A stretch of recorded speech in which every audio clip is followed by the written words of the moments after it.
First and foremost, it is the meeting place for the world's oldest fraternity, the Masonic fraternity. Also known as the Palace on the Prairie, this massive complex is a place you can tour and enjoy the history, beauty, and decor of what many consider a very impressive architectural wonder. In here we have about 13 different time period rooms doing our best to honor different building societies. For example, when you start a tour, you will be in the atrium looking as it did when it was originally completed in 1929. Its Roman-style architecture decorated with Czechoslovakian crystal, chandeliers, and marble from 4 different regions in the United States and Europe. And one of my favorite rooms is the Crystal Room, and its centerpiece is this incredible rug designed by a lady named Catherine Davidson.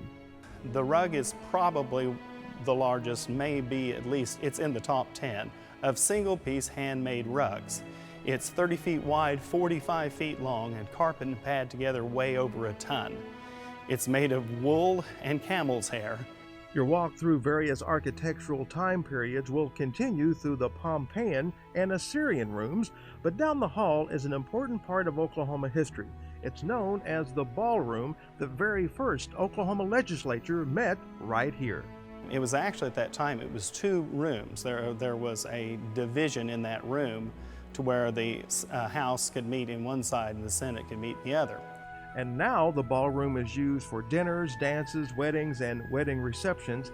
Now my 2 second favorite areas of the temple include the 2 theaters. We teach our degrees and our lessons in Masonry in the form of one-act plays.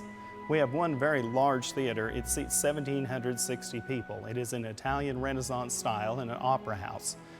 It has very good acoustics. It gets used by all sorts of concert groups and programs like that. It has a 5,372 pipe organ, and it also has a set of chimes and a harp that can be played from that. The smaller theater is Egyptian style. It was modeled after one of the mortuary temples found in Egypt. And the paint in that Egyptian room is real Egyptian paint.